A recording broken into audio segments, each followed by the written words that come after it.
ഡിസംബറിൽ 1,25,000 containers handle ചെയ്തു. ഇന്ത്യയിലെ വലിയ റെക്കോർഡാണ്. അപ്പോൾ എല്ലാ രീതിയിലും നമ്മൾ വിഴിഞ്ഞം ഹാർബർ റെക്കോർഡ് ക്രിയേറ്റ് ചെയ്തുകൊണ്ടിരിക്കുക. തിരുവനന്തപുരത്ത് ഇപ്പം നമുക്ക് നോക്കിയാൽ ഒരു 40-50% മാത്രമേ ഡ്രെയിനേജ് കണക്ഷൻ ഉള്ളൂ. ബാക്കി ഡ്രെയിനേജ് കണക്ട് ചെയ്യാനായിട്ട് ഇനിയും 50% കിടക്കും. അപ്പോൾ MC റോഡ് മതി. നമുക്ക് പുതിയൊരു ഗ്രീൻഫീൽഡ് ഹൈവേ കേന്ദ്ര സർക്കാർ തരാമെന്ന് പറയുമ്പോൾ നമുക്ക് വേണ്ടാന്ന് പറയുന്ന ഒരു സാഹചര്യം അതിശയമായിപ്പോൾ ഞങ്ങൾക്കൊക്കെ. കേന്ദ്ര ഗവൺമെൻറ് പണ്ടേ ഇതിന് ഭയങ്കര സപ്പോർട്ടാണ്. ഗംഗാ പ്രോജക്റ്റ് എങ്ങനെ വന്നു, വാരണാസി എങ്ങനെ വന്നു? അപ്പോൾ ഇതിനുള്ള ഫണ്ട്സ് റെഡിലി അവൈലബിൾ ആണ്. നമ്മളെ സ്റ്റേറ്റ് ഗവൺമെൻറ് അതിന് നല്ല പദ്ധതിയും കൊണ്ടുപോയി ടാപ്പ് ചെയ്യണം. ഈ സർക്കാർ വന്ന കാലം മുതലേ പറയുന്നുണ്ട് നമ്മൾ വെള്ളായിനിയും ആക്കുളം പഴയ പോലെ നല്ല രീതിയിൽ റീജുവിനേറ്റ് ചെയ്തിട്ട് അതിന് നല്ലൊരു ടൂറിസ്റ്റ് അട്രാക്ഷൻ പ്ലേസ് ആക്കുമെന്ന് പറഞ്ഞു. ഇപ്പോഴും അതിനായിട്ടില്ല. അദ്ദേഹം പറഞ്ഞു ഞങ്ങൾ ഈ ഫണ്ട് തരാം, എന്ത് നിങ്ങൾ പദ്ധതി തന്നാൽ മതി, ഫണ്ട് അവൈലബിൾ ആണ്. പക്ഷെ നമ്മളെ പോയി ടാപ്പ് ചെയ്യത്തില്ല. ടാപ്പ് ചെയ്താലും ആ സമയത്ത് യൂസ് ചെയ്യത്തില്ല. സ്വദേശ് ദർശൻ 2.0 എന്ന് പറയും. അങ്ങനെ ഒരു പ്രോജക്റ്റ് അതിൻ്റെ അകത്ത് ആ പദ്ധതിക്കകത്ത് നമ്മൾ റെക്കമെൻഡ് ചെയ്താൽ ഈ പദ്ധതിക്കകത്ത് കോളം ഇൻക്ലൂഡ് ചെയ്താൽ 500 കോടി രൂപ കിട്ടും.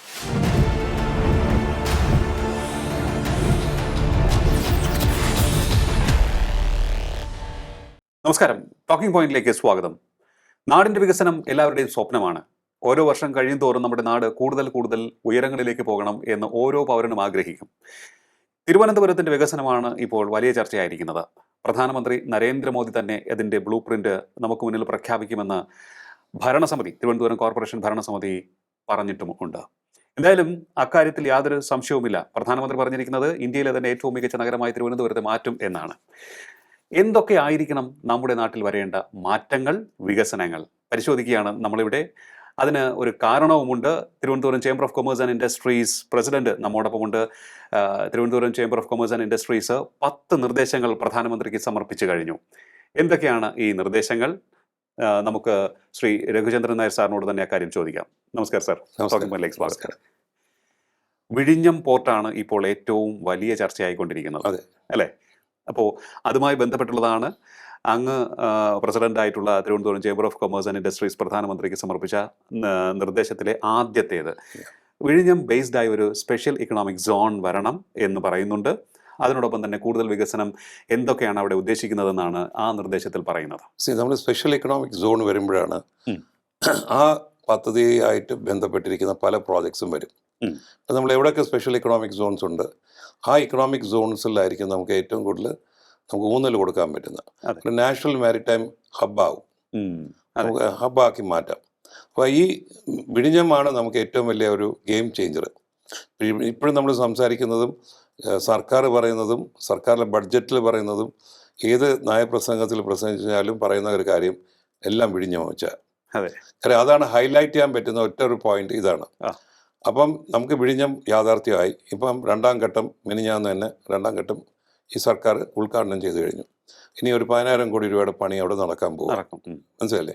അപ്പോൾ വിഴിഞ്ഞത്ത് വരാൻ പോകുന്ന വലിയ ഒരു പദ്ധതി എന്ന് പറഞ്ഞാൽ ഇപ്പോൾ 800 മീറ്ററുള്ള ബെർത്ത് അത് 2,000 മീറ്റർ ആവും. എന്ന് പറഞ്ഞാൽ ഒരു 4 ഇപ്പോൾ നിലവിൽ 2 കപ്പൽ ഹാൻഡിൽ ചെയ്യുന്നത് 4 തൊട്ട് 5 കപ്പൽ വരെ ഒരേ സമയത്ത് കൈകാര്യം ചെയ്യാൻ പറ്റും.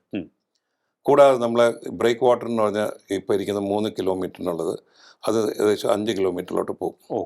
അപ്പോൾ അങ്ങനെയാണ് നമ്മളിപ്പം ഇപ്പോഴത്തെ ഇപ്പം 2047 തീരേണ്ട ഒരു പദ്ധതിയാണ് ഇപ്പോൾ 2028 തീർക്കാൻ പോകുന്നത്. അദാനിക്കാർ നല്ല സ്പീഡിലാണ് കാര്യങ്ങൾ കൊണ്ടുപോകുന്നത്. അപ്പോൾ അങ്ങനെ വരുമ്പോൾ നമ്മൾ നോക്കുന്നത് ഇപ്പം നിലവിൽ ഹാൻഡിൽ ചെയ്യുന്ന 35 ലക്ഷം കണ്ടെയ്നർ ആണെങ്കിൽ 1 ലക്ഷം കണ്ടെയ്നറോളം നമുക്ക് ഹാൻഡിൽ ചെയ്യാൻ വെക്കാൻ പറ്റുന്ന ഒരു പദ്ധതിയൊക്കെ ആയിട്ട് വന്നിരിക്കുന്നത്. പെർ ഡേ ആണോ പറയുന്നത്? നമുക്ക് പെർ ഡേ അല്ല, നമ്മൾ ഒരു കണ്ടെയ്നർ യാർഡിൽ നമുക്ക് നിലനിർത്താൻ പറ്റുന്ന സ്പേസ് ആണ്. ഓക്കെ. അപ്പോൾ എല്ലാ രീതിയിലും നോക്കുമ്പം വികസനത്തിന് വേണ്ടി എല്ലാ കാര്യങ്ങളും ചെയ്തിട്ടുണ്ട്. കൂടാതെ ഈ പ്രാവശ്യം നമ്മൾ വന്നപ്പോൾ നമ്മുടെ ഭാഗത്ത് ഞങ്ങൾ സജഷൻ പറഞ്ഞു, അടിയന്തരമായിട്ട് ക്രൂയിസ് ടെർമിനൽ അത്യാവശ്യമുണ്ട്. കാരണം ഇപ്പം ക്രൂയിസ് ടെർമിനലിന് വേണ്ടിയുള്ള ഒരു കാര്യം കൂടെ നിങ്ങളുടെ ഈ പദ്ധതിക്കകത്ത് ഇൻക്ലൂഡ് ചെയ്യണമെന്ന് പറഞ്ഞു. അപ്പം അവരുമായിട്ടൊരു ഇൻ്റർണൽ മീറ്റിംഗ് കഴിഞ്ഞു. അത് ഇപ്പം എനിക്ക് തോന്നുന്നു അടിയന്തരമായിട്ട് അതും കൂടെ ഇൻക്ലൂഡ് ചെയ്തിട്ട് ഒരു ക്രൂയിസ് ടെർമിനൽ കൂടെ ഇതിൽ വരും. അപ്പോൾ ക്രൂയിസ് ടെർമിനലിന് വരുമ്പോൾ ക്രൂയിസ് ടെർമിനലിന് വേണ്ടിയുള്ള ബെർത്തും അതിനുള്ള emigration clearance, customs, duty free shops ഒക്കെ വേണം. അപ്പോൾ അത് വരാൻ തുടങ്ങിയ ആഡംബര കപ്പൽ വരും. അപ്പം ആഡംബര നല്ല ടൂറിസ്റ്റ് കപ്പൽ വരും. അപ്പോൾ നല്ല ടൂറിസ്റ്റ് ഇൻഫ്ലോ വരും. അപ്പോൾ അത് ഒരു സൈഡിൽ ആ ലോക്കലായിട്ടുള്ള ഒരു എക്കണോമി ഗ്രോ ചെയ്യും. ലോക്കലായിട്ടുള്ള മണി സർക്കുലേഷൻ കൂടും. കൂടാതെ നമ്മളിപ്പം ഗേറ്റ് വേ കാർഗോ, നമ്മൾ അന്നും പറഞ്ഞു ഗേറ്റ് വേ കാർഗോ ഡിസംബർ തുടങ്ങും, ഇപ്പം ജനുവരി കഴിയാറായി. ഇപ്പം ഫൈനൽ സ്റ്റേജസ് നിൽക്കുന്നത് മിനിഞ്ഞാന്നത്തെ മീറ്റിംഗ് പറഞ്ഞു ഗേറ്റ് വേ കാർഗോ ഇപ്പോൾ എനിക്കൊന്ന് ഈ അടുത്ത കാലത്ത് തന്നെ തുടങ്ങുന്നതായിരിക്കും. ഗേറ്റ് വേ കാർഗോ തുടങ്ങുമ്പം നമുക്ക് export in import cargo movement വരും. അപ്പോഴാണ് നമ്മൾ കണ്ടെയ്നേഴ്സ് വരാൻ പോകുന്നത് കാണാൻ പോകുന്നത്. നമ്മുടെ റോഡിലേക്കൊക്കെ ഇതുവരെ നമ്മൾ കണ്ടെയ്നേഴ്സ് ആരും കണ്ടിട്ടില്ല, ഇത്രയും കപ്പലിലാണ് പോകുന്നത്. ഇപ്പം ഇതുവരെ നമുക്ക് 700 കപ്പലോളം കഴിഞ്ഞു, 15 ലക്ഷമോളം കണ്ടെയ്നേഴ്സ് ഹാൻഡിൽ ചെയ്ത് കഴിഞ്ഞു. നമ്മളെ റെക്കോർഡാണ്. കാര്യം 10 ലക്ഷം കണ്ടെയ്നേഴ്സാണ് നമ്മൾ ഒരു വർഷത്തേക്ക് പ്ലാൻ. അതിന് മുമ്പ് തന്നെ 15 ലക്ഷം കണ്ടെയ്നർ കഴിഞ്ഞു. കൂടാതെ നമ്മൾ കഴിഞ്ഞ മാസം ഡിസംബറിൽ 1,20,000 കണ്ടെയ്നേഴ്സ് ഹാൻഡിൽ ചെയ്തു. ഇന്ത്യയിലെ വലിയ റെക്കോർഡാണ്. അപ്പോൾ എല്ലാ രീതിയിലും നമ്മൾ വിഴിഞ്ഞം ഹാർബർ റെക്കോർഡ് ക്രിയേറ്റ് ചെയ്തുകൊണ്ടിരിക്കുക. അപ്പോൾ ആ റെക്കോർഡ് ക്രിയേറ്റ് ചെയ്യുമ്പം നമുക്ക് അതിനായിട്ടുള്ള ഒരു കാര്യങ്ങൾ വിഴിഞ്ഞത്ത് കാണണം. ലോക്കൽ എംപ്ലോയ്മെൻറ്റ് വരണം, ആൾക്കാർക്ക് എംപ്ലോയ്മെൻറ്റ് കിട്ടണം. കൂടാതെ അവിടെ ലോക്കലായി ഇപ്പോൾ നമ്മുടെ തിരുവനന്തപുരം ജില്ല എന്ന് പറയുമ്പോൾ ക്യാപിറ്റൽ റീജിയൻ എടുക്കാം. തിരുവനന്തപുരം ജില്ല മാത്രമല്ല, Trivandrum, Kollam, Pathanamthitta, Kanyakumari, Tirunelveli state capital region നമ്മൾ പറയുന്നു.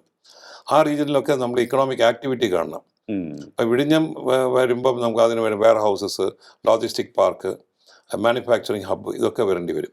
അപ്പം അതിന് വേണ്ടിയുള്ള ഒരുക്കം നമ്മൾ ഇപ്പോഴേ തുടങ്ങണം. ഇപ്പം തന്നെ നമ്മൾ പലതിലും ഡിലേഡാണ്. അപ്പം നിങ്ങൾ ആലോചിച്ചോളണം, ഈ വിഴിഞ്ഞത്തിൻ്റെ കല്ലിട്ടത് ശ്രീ ഉമ്മൻചാണ്ടി സാറിൻ്റെ പീരീഡിലാണ്. ഓക്കെ, അത് കഴിഞ്ഞ് 10 വർഷമായി നമ്മളിപ്പോൾ ഈ വിഴിഞ്ഞം പോർട്ട് ഈ സർക്കാർ വന്ന് 10ാമത്തെ വർഷം തികയ്ക്കുകയാണ്. എനിക്ക് തോന്നുന്നത് നമ്മൾ ചില കാര്യത്തിൽ ഡിലേ ഉണ്ട്. നമുക്ക് ഇപ്പം ഈ സർക്കാർ വന്ന സമയത്ത് തന്നെ അത് റെയിൽവേ ലിങ്കും റെയിൽ കണക്ടിവിറ്റിയും റോഡ് കണക്ടിവിറ്റിയും തുടങ്ങി വിട്ടിരുന്നെങ്കിൽ ഈ സമയം കൊണ്ട് അത് പൂർത്തീകരിച്ചത്. ഇപ്പോഴും നമ്മൾ അതിനെപ്പറ്റി സംസാരിച്ചുകൊണ്ടിരിക്കുക. അപ്പം എനിക്ക് തോന്നുന്നു നമ്മൾ പല ഡിപ്പാർട്ട്മെൻറ്റ്സ് ഇതിൽ ഇൻവോൾവ് ആണ്.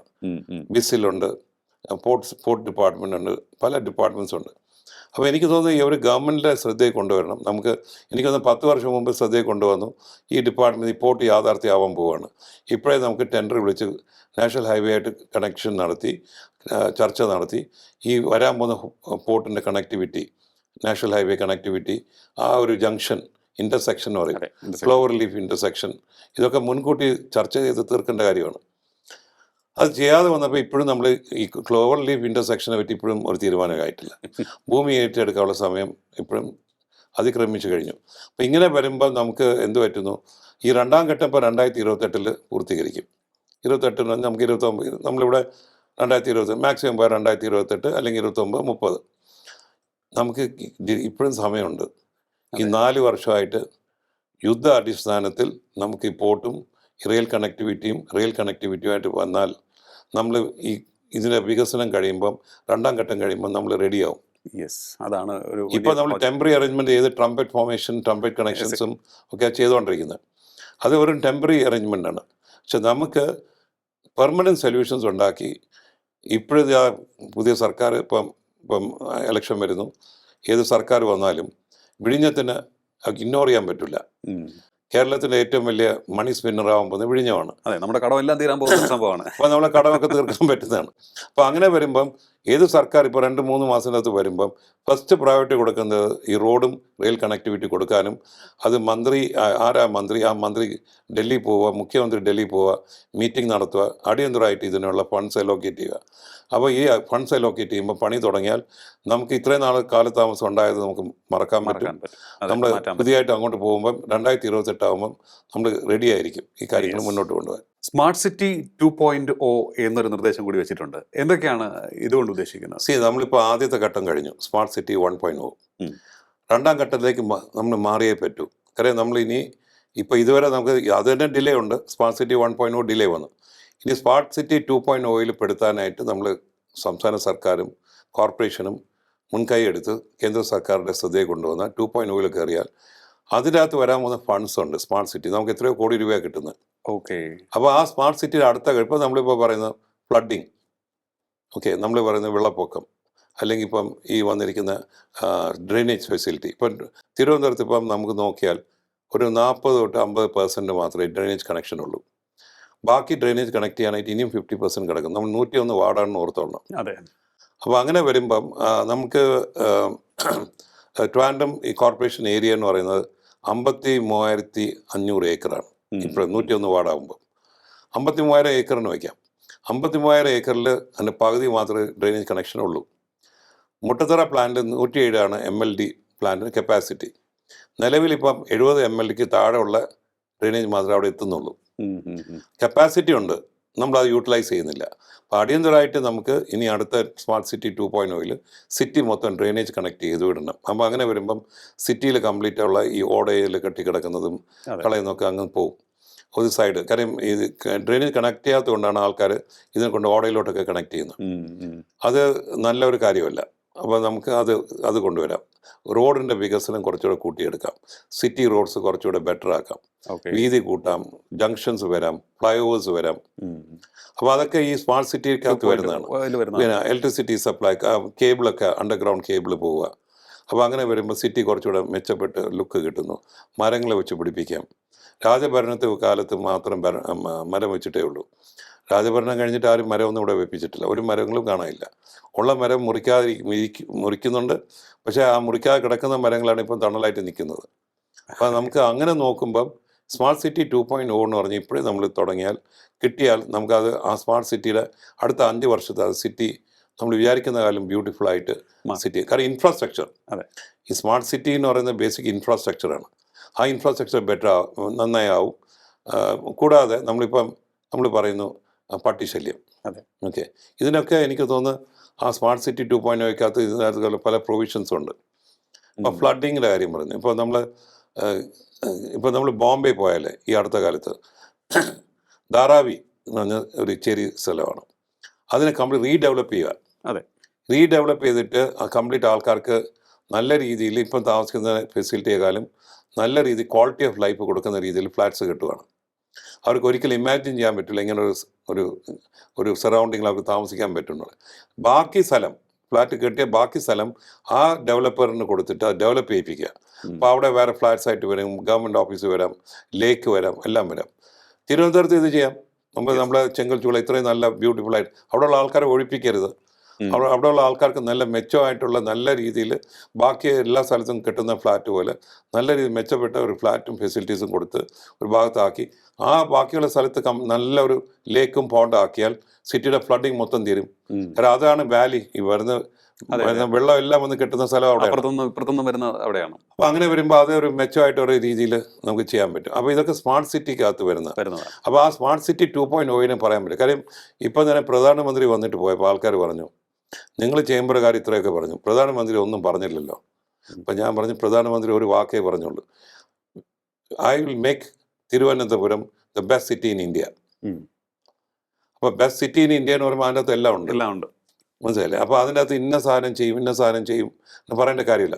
പിന്നെ ഈ ചെറിയ കാര്യം ഇപ്പം വെള്ളപ്പൊക്കവും ഡ്രെയിനേജ് കണക്ഷൻ, വാട്ടർ കണക്ഷൻ, പട്ടിശല്യമൊന്നും ഒരു പ്രധാനമന്ത്രി വലിയ പദ്ധതി പറയാൻ വരുമ്പോൾ അത് പറയേണ്ട ഒരു കാര്യമല്ല. അത് കോർപ്പറേഷൻ ലെവലിൽ തീർക്കേണ്ട കാര്യം. നമ്മൾ പ്രധാനമന്ത്രിനെ എക്സ്പെക്ട് ചെയ്യുന്ന കാര്യങ്ങൾ തിരുവനന്തപുരത്തിനെ അടുത്ത എന്ത് ഹബ്ബാക്കി മാറ്റാം. റിസർച്ച് ഹബ്ബ് ഉള്ള റിസർച്ച് നാഷണൽ ഇൻസ്റ്റിറ്റ്യൂഷൻസ് കൂടെ വരാം. അപ്പോൾ അടുത്ത കാലത്ത് നമ്മൾ സ്വസ്തി ഫൗണ്ടേഷനും ചേംബറും കൂടെ നടത്തിയ ഒരു ഗ്ലോബൽ പ്രിവെൻറ്റീവ് ഓങ്കോളജി സമ്മിറ്റ് നടത്തി. അപ്പം മയോ ക്ലിനിക്കിന് അതിൻ്റെ പ്രസിഡൻ്റ് ഉണ്ടായിരുന്നു, ഡോക്ടർ പ്രതിഭ വർക്കി. അപ്പോളോ ഹോസ്പിറ്റലിൽ എല്ലാവരും ഉണ്ടായിരുന്നു. അപ്പോൾ അവരെല്ലാവരും നമ്മൾ ആ സമ്മിറ്റ് കഴിയുമ്പോൾ നമുക്ക് തോന്നിയത് തിരുവനന്തപുരത്ത് ഒരു ഫസ്റ്റ് ടൈം ഇൻ ഇന്ത്യ ഒരു national institute of preventive oncology സ്ഥാപിക്കാം. കാര്യം അത് ഇന്ത്യയിൽ ആദ്യമായിട്ട് ഒരു ഇൻസ്റ്റിറ്റ്യൂട്ട് ആയിരിക്കും. നമ്മൾ പ്രിവെൻഷനാണ് നോക്കേണ്ടത് ക്യാൻസറിന്. അല്ല, ക്യാൻസർ വന്നിട്ട് ട്രീറ്റ് ചെയ്യണം, അത് വേറെ കാര്യം. പക്ഷേ ഭാവിയിൽ കംപ്ലീറ്റ് നമ്മൾ പ്രിവെൻഷൻ, ഇപ്പോൾ national institute of prevention oncology, അങ്ങനെയുള്ള നാഷണൽ ലെവലിലുള്ള ഇമ്പോർട്ടൻസ് ആയിട്ടുള്ള പല ഇൻസ്റ്റിറ്റ്യൂട്ട്സ് ഇവിടെ. ഫോർ എക്സാമ്പിൾ 36 ഏക്കറോളം നമുക്ക് ഉളംപാറ ഉണ്ട് മെൻ്റൽ ഹോസ്പിറ്റൽ. 1870 ഉണ്ടായതാണ്. അപ്പോൾ അവിടെ 10-30 വാർഡ് 500 പേഷ്യൻസ് ഒക്കെ ഉള്ള സ്ഥലമാണ്. ആ പേഷ്യൻസിന് 36 ഏക്കറിൻ്റെ ആവശ്യമില്ല. അവിടെ actually government should think of being a national institute of mental sciences, അല്ലെങ്കിൽ നിംഹാംസ് ബാംഗ്ലൂരിലുണ്ട്. നിംഹാംസ് പോലെ ഒരു ഇൻസ്റ്റിറ്റ്യൂട്ട് വരാം. അപ്പോൾ അങ്ങനെ ഒരു ഇൻസ്റ്റിറ്റ്യൂട്ട് അവിടെ വന്നാൽ കേരളത്തിൽ ഇപ്പോൾ ഏറ്റവും കൂടുതൽ ഇപ്പോൾ നമ്മൾ കാണുന്നത് ഈ ഡിപ്രഷനും സൂയിസൈഡും ഒക്കെ വരുന്ന സ്ഥലത്ത് ഇത് ഇപ്പോഴത്തെ കാലഘട്ടത്തിൽ അത് വലിയ ഇമ്പോർട്ടൻ്റ് ആയിട്ടുള്ള ഒരു ഇൻസ്റ്റിറ്റ്യൂട്ടാണ്. അപ്പോൾ ഇങ്ങനെയുള്ള കാര്യങ്ങൾ സ്ഥലമുണ്ട്. അപ്പോൾ നമ്മൾ അതിനു വേണ്ടിയായിരിക്കും നമ്മൾ പിച്ച് ചെയ്യേണ്ടത്. എനിക്കൊന്നു നൽകിയ മറ്റൊരു നിർദ്ദേശം എന്ന് പറയുന്നത് ഈ സിറ്റി കൂടുതൽ എക്സ്പാൻഡ് ചെയ്യാൻ ഉതകുന്ന തരത്തിലേക്ക് ഉള്ള കാര്യങ്ങൾ നിർദ്ദേശിക്കുന്നുണ്ട്. എനിക്കൊന്നു outer ring road satellite cities വേണം. അപ്പോൾ സാറ്റലൈറ്റ് സിറ്റി വേണമെങ്കിൽ ഇപ്പോൾ ഔട്ടർ റിംഗ് റോഡും ഔട്ടർ ഏരിയ ഗ്രോത്ത് കോറിഡോറിന് ഒരു 70 ഏക്കറിൻ്റെ അകത്തേ ഉള്ളൂ. അപ്പോൾ അതിപ്പോൾ എന്ത് പറ്റി, അതെല്ലാം ഏകദേശം ആയി വന്നപ്പോഴാണ് നാഷണൽ ഹൈവേ, പുതിയൊരു നാഷണൽ ഹൈവേ ആയിട്ട് അത് റീനമ്പർ ചെയ്തു. അപ്പം നമ്പർ ചെയ്തപ്പോഴാണ് 866 വന്നപ്പോഴാണ് അതിൻ്റെ അകത്ത് നമ്പർ നേരത്തെ നമ്മൾ നാഷണൽ ഹൈവേ 66 അപ്പോൾ ആ നമ്പർ മാറിയപ്പം കംപ്ലീറ്റ് നോട്ടിഫിക്കേഷൻ മാറി. മൊത്തം അവിടെ ഇരിക്കുന്ന ആൾക്കാർ കോമ്പൻസേഷൻ കിട്ടുന്ന സമയം എത്തിയപ്പം കാണാം. അതാണ് അവിടുത്തെ ആൾക്കാരുടെ ബഹളം. ഇതൊക്കെ ഇങ്ങനെയുള്ള സാഹചര്യങ്ങൾ ഒഴിവാക്കണം സർക്കാർ. കാരണം അവർ ഇത്രയും നാൾ കാത്തിരിക്കുകയായിരുന്നു ഈ ഭൂമിയെ ഏറ്റെടുത്ത്. അല്ലെങ്കിൽ അവരുടെ വസ്തു വിൽക്കാനും പറ്റുന്നില്ല, ഡെവലപ്പ് ചെയ്യാനും പറ്റുന്നില്ല, ഒന്നും ചെയ്യാൻ പറ്റുന്നില്ല. സർക്കാർ, ഏത് സർക്കാരായാലും, കേന്ദ്ര സർക്കാരായാലും സംസ്ഥാന സർക്കാർ, ഇത് രാഷ്ട്രീയം നോക്കാതെ എത്രയും നേരത്തെ എക്വയർ ചെയ്തിട്ട് ഈ റിംഗ് റോഡ് കൊണ്ടുവരിക. ഇതേപോലെ നമുക്കൊരു റിംഗ് റോഡ്, നമുക്ക് ഏറ്റവും ഗ്രീൻഫീൽഡ് ഹൈവേ വരാൻ പോയതാണ്. ദാറ്റ് ഈസ് നമ്മൾ അരുവിക്കര ടു അങ്കമാലി. അത് ഏകദേശം നോട്ടിഫിക്കേഷനൊക്കെ ആയി എല്ലാം റെഡിയായി വന്നപ്പോഴാണ് നമ്മളെ കേന്ദ്രമന്ത്രിയായിരുന്ന, അല്ലെങ്കിൽ നമ്മളെ മുൻ കോൺഗ്രസ് കേന്ദ്രമന്ത്രിയും മുൻ കോൺഗ്രസ് നിലവിലുള്ള സീനിയർ കോൺഗ്രസ് ലീഡറായിട്ടുള്ള ശ്രീ കൊടിക്കുന്നിൽ സുരേഷ് കത്തയച്ചു. നമുക്ക് MC റോഡുള്ളപ്പോൾ എന്തിനാ ഈ പുതിയൊരു ഹൈവേയുടെ ആവശ്യം എന്താണെന്ന് ചോദിച്ചു. എനിക്ക് തോന്നുന്നു ഇതൊന്നും ഒരു ഫ്യൂച്ചറിസ്റ്റിക് ആയിട്ട് തിങ്ക് ചെയ്യാതെ കത്തയക്കുകയാണ്. അപ്പോൾ അത് വന്നപ്പോൾ അത് സ്ലോ ഡൗൺ ആയിപ്പോയി. അപ്പോൾ ശ്രീ കൊടിക്കുന്നിൽ സുരേഷ് മനസ്സിലാക്കേണ്ടത്, നമുക്ക് കേരളത്തിൽ എത്രയും കൂടുതൽ ഇൻഫ്രാസ്ട്രക്ചർ വരും തോറും സ്റ്റേറ്റ് വളർന്നുകൊണ്ടിരിക്കും, വികസനം ഉണ്ടാവും. അപ്പോൾ MC റോഡ് മതി, നമുക്ക് പുതിയൊരു ഗ്രീൻഫീൽഡ് ഹൈവേ കേന്ദ്ര സർക്കാർ തരാമെന്ന് പറയുമ്പോൾ നമുക്ക് വേണ്ടാന്ന് പറയുന്ന ഒരു സാഹചര്യം അതിശയമായിപ്പോൾ ഞങ്ങൾക്കൊക്കെ. മനസ്സിലായില്ലേ? അതൊരു സൈഡ്. വേറെ സൈഡ് നമ്മൾ കാണേണ്ടത്, റോഡിൻ്റെ കണക്ടിവിറ്റി വരുമ്പം നമുക്ക് എല്ലാ രീതിയിലും നമുക്ക് കാണാൻ പറ്റുന്ന, ഇപ്പം നമുക്ക് സിറ്റി വികസിക്കേണ്ടി വരും. അപ്പോൾ സിറ്റി വികസിക്കുമ്പം നെയ്യാറ്റിൻകര ഒരു സാറ്റലൈറ്റ് സിറ്റി മാറും, കാട്ടാക്കട ഒരു സാറ്റലൈറ്റ് സിറ്റി ആവും, നെടുമങ്ങാട് സാറ്റലൈറ്റ് സിറ്റി ആവും, ആറ്റിങ്ങലാവും, വർക്കല. ഇത്രയും സാറ്റലൈറ്റ് സിറ്റി ആകുമ്പോൾ നല്ല റോഡ് കണക്ടിവിറ്റി വന്നാൽ സിറ്റിക്കകത്ത് ആൾക്കാർ താമസിക്കേണ്ട താല്പര്യം കുറയും. കാരണം നല്ല റോഡാണ്. അപ്പോൾ അവിടുന്ന് ഒരു 20 മിനിറ്റ് കൊണ്ട് സിറ്റിക്കകത്ത് സെൻട്രൽ ബിസിനസ് ഡിസ്ട്രിക്റ്റ് എന്ന് പറയും. നമ്മൾ സെൻട്രൽ ബിസിനസ് ഡിസ്ട്രിക്റ്റാണ് CBD എന്ന് പറയുന്നത്. അപ്പം പല കൺട്രീസിലും അങ്ങനെ ഡേ ടൈമിൽ ആൾക്കാർ സിറ്റിയിലോട്ട് ഫ്ലോ ചെയ്യും. വൈകിട്ടാകുമ്പോൾ സിറ്റി എംപ്റ്റി ആവും. കാര്യം പേഷ്യൻസ് അല്ലാതെ ഹോസ്പിറ്റൽ അല്ലെങ്കിൽ ഓഫീസ് അല്ലാതെ ബാക്കി എല്ലാവരും വീട്ടിൽ പോകുന്നത് ഔട്ട്സ്കർട്സിൽ പോകും. അപ്പോൾ സിറ്റി എംപ്റ്റി ആവും. അപ്പോൾ സാറ്റലൈറ്റ് സിറ്റി വന്ന നമ്മൾ സിറ്റി കുറച്ചുകൂടെ സ്പ്രെഡ് ഔട്ട് ആവും. നമ്മൾ ഇവിടുത്തെ തിക്കി നിറഞ്ഞിങ്ങനെ ഇരിക്കുന്ന സാഹചര്യം വരത്തില്ല. അപ്പോൾ അത്തരത്തിലുള്ള നിർദ്ദേശങ്ങളൊക്കെയാണ് മുന്നോട്ട് വെച്ചിരിക്കുന്നത്. അതൊക്കെ സ്മാർട്ട് സിറ്റി 2.0 വരേണ്ടതാണ്. മറ്റൊന്ന്, ഈ വെള്ളായണി, ആക്കുളം ലേക്കുകൾ വൃത്തിയാക്കുക, അതിനെ പുനരുജ്ജീവിപ്പിക്കുവാൻ വേണ്ടിയുള്ള പദ്ധതിയും മുന്നോട്ട് വെച്ചിട്ടുണ്ട്. അതിലെത്രത്തോളം പ്രതീക്ഷയുണ്ട്? അങ്ങനെ ഒരു സംഭവം നടക്കാൻ എത്രത്തോളം കേന്ദ്ര സഹായത്തിൻ്റെ സാധ്യതയുണ്ട്? കേന്ദ്ര ഗവൺമെൻറ് പണ്ടേ ഇതിന് ഭയങ്കര സപ്പോർട്ടാണ്. ഗംഗാ പ്രോജക്റ്റ് എങ്ങനെ വന്നു, വാരണാസി എങ്ങനെ വന്നു. അപ്പോൾ ഇതിനുള്ള ഫണ്ട്സ് റെഡിലി അവൈലബിൾ ആണ്. നമ്മളെ സ്റ്റേറ്റ് ഗവൺമെൻറ് അതിന് നല്ല പദ്ധതിയും കൊണ്ടുപോയി ടാപ്പ് ചെയ്യണം. അപ്പോൾ ആക്കുളത്തായാലും ശരി, ആക്കുളം പദ്ധതിയെ പറ്റി ഓരോ പ്രാവശ്യം ടെൻഡർ ഫ്ലോട്ട് ചെയ്യും. എന്നിട്ട് പറയും ഒരു കമ്പനി വന്നു, കുറച്ച് കഴിയുമ്പോൾ പറയും കമ്പനിയുടെ ടെൻഡർ ശരിയായില്ല. ഇതിപ്പോൾ നമ്മൾ കഴിഞ്ഞ 10 വർഷമായിട്ട് കേട്ടുകൊണ്ടിരിക്കുക. ഈ സർക്കാർ വന്ന കാലം മുതലേ പറയുന്നുണ്ട് നമ്മൾ വെള്ളായനിയും ആക്കുളം പഴയ പോലെ നല്ല രീതിയിൽ റീജുവിനേറ്റ് ചെയ്തിട്ട് അതിന് നല്ലൊരു ടൂറിസ്റ്റ് അട്രാക്ഷൻ പ്ലേസ് ആക്കുമെന്ന് പറഞ്ഞു. ഇപ്പോഴും അതിനായിട്ടില്ല. അപ്പോൾ നമ്മൾ കേന്ദ്ര ഗവൺമെൻറ് പോയി കോൺടാക്ട് ചെയ്ത് അവരെ കംപ്ലീറ്റ് ഈ സർഫേസ് ഇവരുടെ ഒരു മിനിസ്ട്രി ഉണ്ട്, വാട്ടർ വേസ്, ആ മിനിസ്ട്രിയെ കോൺടാക്ട് ചെയ്ത്, അന്ന് തിരുവനന്തപുരത്തുള്ള അശോക് കുമാർ IAS ആയിരുന്നു അതിൻ്റെ സെക്രട്ടറി. അന്ന് എത്രയോ പ്രാവശ്യം ഇവിടെ വന്നു. കാര്യം അദ്ദേഹത്തിന് കീഴിലായിരുന്നു ഈ ഗംഗാ പ്രോജക്റ്റൊക്കെ. അദ്ദേഹം പറഞ്ഞു ഞങ്ങൾ ഈ ഫണ്ട് തരാം, നിങ്ങൾ പദ്ധതി തന്നാൽ മതി, ഫണ്ട് അവൈലബിൾ ആണ്. പക്ഷെ നമ്മളെ പോയി ടാപ്പ് ചെയ്യത്തില്ല. ടാപ്പ് ചെയ്താൽ ആ സമയത്തിന് യൂസ് ചെയ്യത്തില്ല. ഇതൊക്കെയാണ് നമ്മളെ പ്രോബ്ലം. ഇതൊക്കെ മാറേണ്ട സമയം കഴിഞ്ഞു. അപ്പോൾ നമ്മൾ ഇപ്പം പുതിയ ഒരു കോർപ്പറേഷൻ വന്നു കഴിഞ്ഞു. അപ്പോൾ ആ കോർപ്പറേഷനിൽ ഇപ്പോൾ വന്നിരിക്കുന്ന മേയർ ആയിട്ട് സംസാരിച്ചപ്പം ഇതിന് ഈ പദ്ധതി കേന്ദ്ര ഗവൺമെൻറ്റിന് കിട്ടാൻ പറ്റുന്ന എല്ലാ പദ്ധതിയിലുള്ള ഫണ്ട് നമ്മളത് പ്രോജക്റ്റ് കൊടുത്ത് വാങ്ങിക്കുന്നതായിരിക്കും എന്നാണ് അദ്ദേഹം പറഞ്ഞിരിക്കുന്നത്.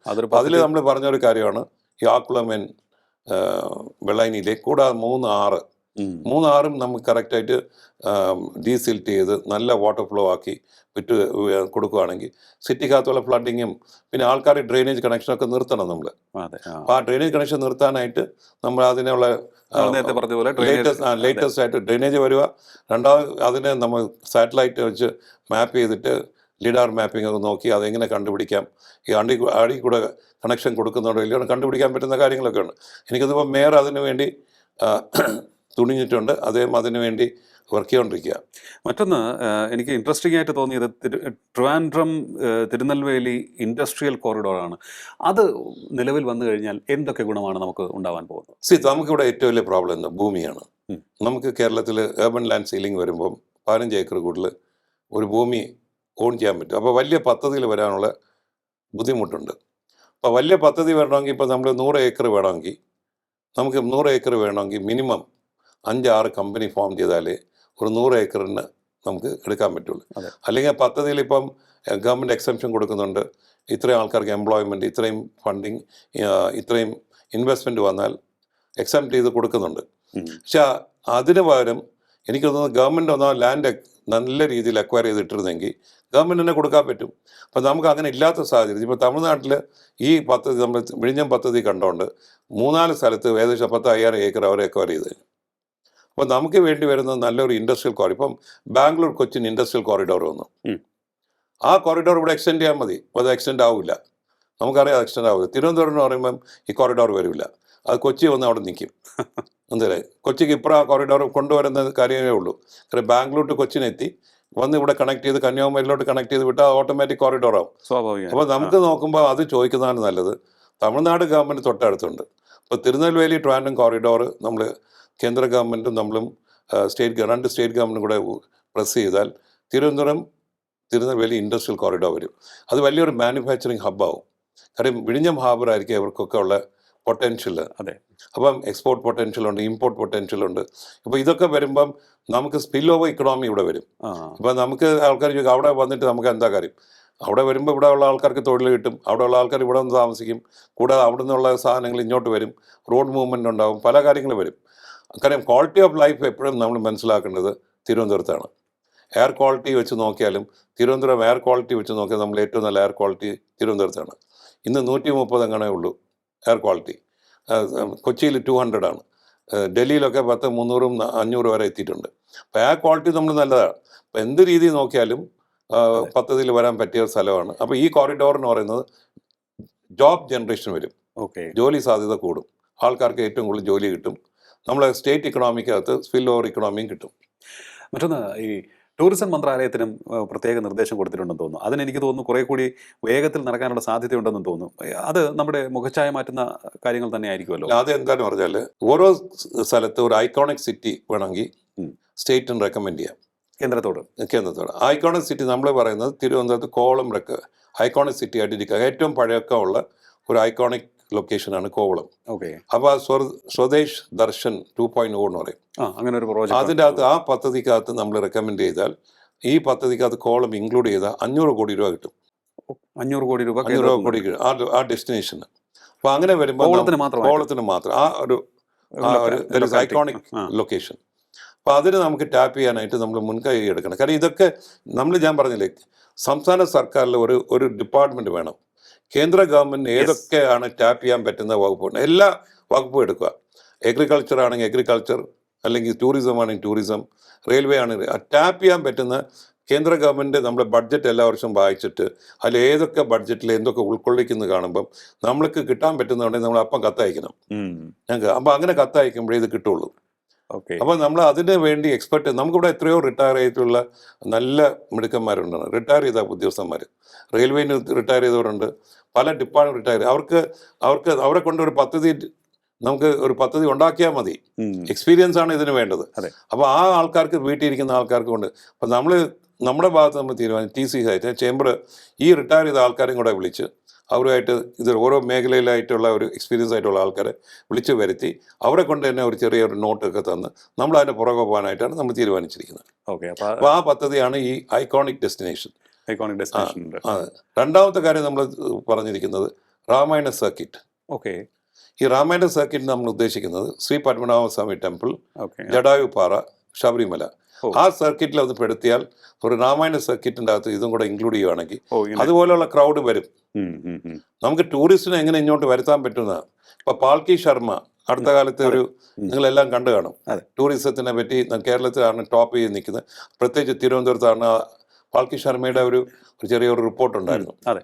അതേപോലെ ഓരോ കാര്യങ്ങൾ നമ്മൾ തന്നെ ഏത് കാര്യം നമ്മൾ തന്നെ ഏത് കാര്യം ഏത് ഡിപ്പാർട്ട്മെന്റ് നമ്മളിപ്പോൾ ഒരു സ്വന്തം ബിസിനസ് ചെയ്താലും സംസ്ഥാനമായാലും നമ്മളെ ജില്ല ആയാലും ചെയ്യേണ്ടത് നമ്മൾ മാർക്കറ്റ് ചെയ്യണം. നമ്മൾ സ്വന്തമായിട്ട് മാർക്കറ്റ് ചെയ്താൽ ആൾക്കാരെ വരുള്ളൂ. നമ്മളിരുന്ന് നമ്മൾ വരട്ടെ ആരും വരുത്തൊന്നുമില്ല.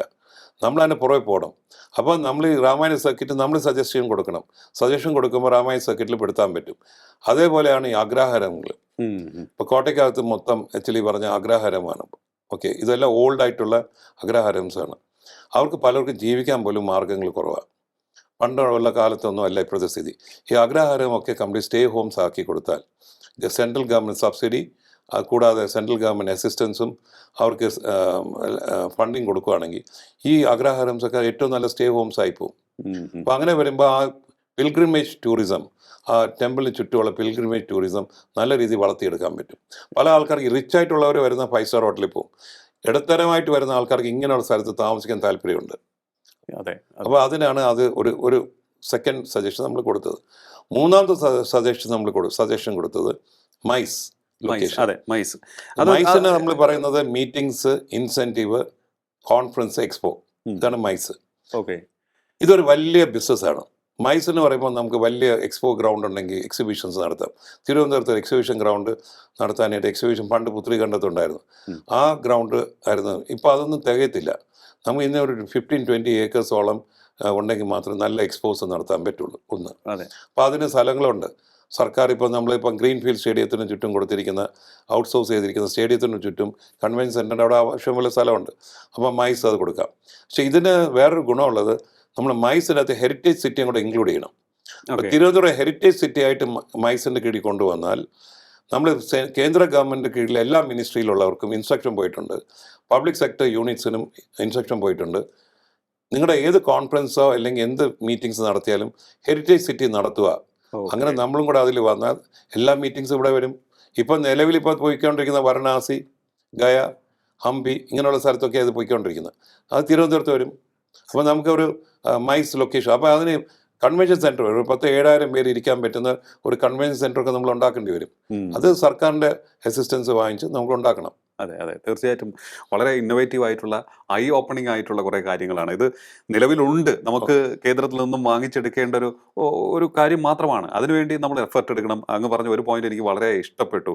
ഈ കേന്ദ്രത്തിൽ നിന്ന് ഏതൊക്കെ തന്നെ പ്രോജക്ട്സ് നമുക്ക് നേടിയെടുക്കാൻ സാധിക്കും, കേന്ദ്ര ഫണ്ട് നേടിയെടുക്കാൻ സാധിക്കുന്ന മാർഗങ്ങൾ എന്തൊക്കെയെന്ന് പഠിക്കാൻ ഒരു ഗ്രൂപ്പ് ഓഫ് ഓഫീസേഴ്സിനെ, അവർ റിട്ടയർഡ് ആണെങ്കിലും കുഴപ്പമില്ല, അവരെ കൊണ്ടുവന്ന് ഇരുത്തി അത് വാങ്ങിച്ചെടുക്കുക എന്നുള്ള ഒരു കാര്യം, അത് വളരെ അപ്രീഷിയേറ്റ് ചെയ്യേണ്ട ഒരു സംഭവം തന്നെയാണ്.